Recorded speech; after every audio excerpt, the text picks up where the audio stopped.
පසුගිය සතියේ අපි ඉතිහාසය පිළිබඳ පාඩම කියාගෙන යද්දී එහෙම නැත්නම් කතාව කියාගෙන යද්දී අපි රන්න නගරය ගැන කිව්වා. ඒ වගේම රන්න ගම හැදුන හැටි අපි කිව්වා. මේ ගැන කතා කරනකොට සහ මේ ගැන YouTube එක ආදී ප්‍රචාරය වෙනකොට මගේ හිතවතුන් කීප දෙනෙක් මගෙන් ටෙලිෆෝන් කරලා ඇහුවා මේ ගමන කොයි විදිහටද උනේ කියලා. පණ්ඩුගාබේ කුමාරයා කොහොමද රුහුණට ආවේ කියලා. අපි කිව්වා පණ්ඩුගාබේ කුමාරයාට පාලි කුමරිය හමු වීමෙන් එතන රන්නේ ඓතිහාසික නුගගහ යටදී කිරිබත් ආහාරයට ගත්තයි. ඒ කිරිබත් ආහාරයට ගත්ත නිසා එතෙන්දී ඒ කිරිබත් ආහාරයට ගත්ත කොලේ නුග කොලේ රන් පැහැවුණයි.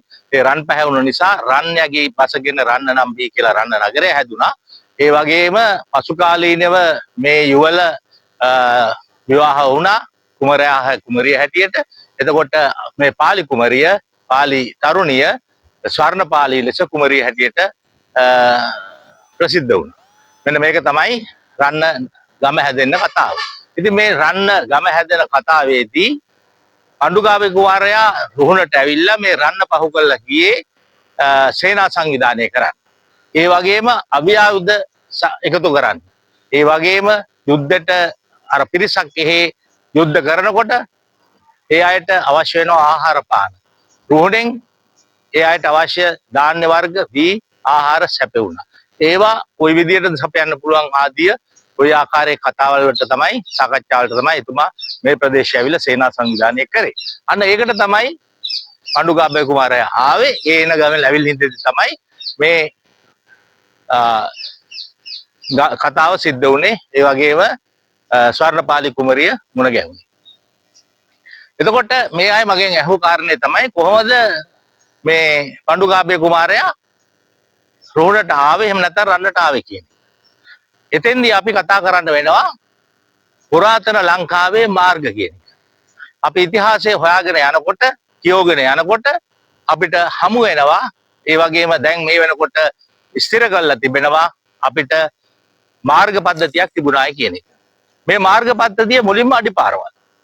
මේ අඩිපාරවල් ඒවා පහුකාලීනව ලොකු වුණා, සංවර්ධනය වුණා, විශාල වුණා. අනුරාධපුර යුගයේ ගත්තයින් පස්සේ අනුරාධපුර යුගයේදී අගනගරයේ පාරවල් තිබුණයි කියලා පොතේ සඳහන් වෙනවා. ඒ අනුව ඉතිහාසඥයෝ දැන් මේ අතීතයේ අපිට තිබුණු පාරවල් වර්ග 3කට නම් කරලා තිබෙනවා. මීට අවුරුදු 2300කට පෙර අපේ රටේ තිබුණු පාරවල් වර්ග 3කට නම් කරලා තියෙනවා. ඒ වර්ග මොනවද? එකක් තමයි අගනගරයේ වටා තිබෙන මාර්ග. අගනගරයේ වටා කඩපිල් තිබුණා, සල්පිල් තිබුණා, ආගමික ස්ථාන තිබුණා, ජනයාගේ අවශ්‍යන තැන් තිබුණා, පෙරහැරවල් ගමන් කරා, ඒ වගේම නොයෙක් වැඩ කටයුතු රාජකාරී සිද්ධ වුණා. මහජනයා අගනගරයට ආවම ඒ අගනගරය පාලනය කරන විධි තිබුණා. ඒ වගේම අගනගරය අලංකාර කරලා තිබුණා. අගනගරයේ සල්පිල් ආදිය තිබුණා. මේවයි මහජනයා බොහොම සතුටින් ගමන් කරා. මේ අගනගරයේ තිබුණු පාරවල්. මේ අගනගරයේ තිබුණු පාරවල් එක වර්ගයක්. ඊළඟ එක තමයි අපි දන්නවා අපේ පැරැන්නන්, අපේ රජදරුවන් බොහෝ කාලයක් තිස්සේම විදේශ එක්ක ගනුදෙනු කරා. අපි දන්නවා අපි තරකුම්බා රජ සමයේදී පිටරටටත් හාල් යවුවා. පිටරටටත් හාල් යවුවා.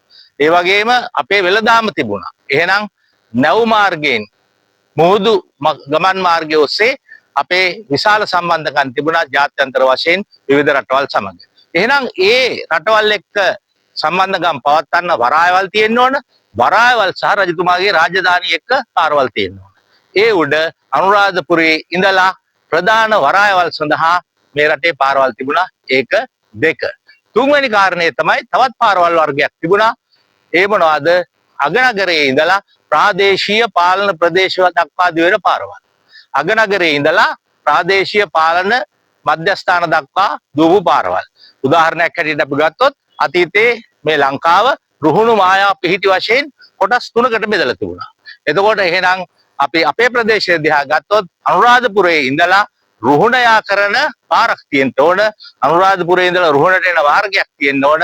ඒ මාර්ගය අපි කියනවා කොහොමද අගනගරයේ සිට ප්‍රාදේශීය නගර දක්වා ගමන් කරන මාර්ග කියලා. මෙන්න මේ විදිහට අතීත කාලයේදී මීට අවුරුදු 2300කට එහා ශ්‍රී ලංකාවේ මාර්ග පද්ධතියක් තිබුණා. ඒ මාර්ග පද්ධතිය වර්ග 3කට වෙන් කරලා තිබුණා. ඒ වර්ග 3 මොනවද? පළවෙනි වර්ගය අගනගරය තුල මාර්ග, දෙවෙනි වර්ගය තමයි අගනගරයේ සිට වරායවල් දක්වා දිවෙන මාර්ග, තුන්වෙනි එක තමයි අගනගරයේ සිට ප්‍රාදේශීය පාලන ප්‍රදේශ දක්වා මූලස්ථාන දක්වා දිවෙන මාර්ග කියන මාර්ග.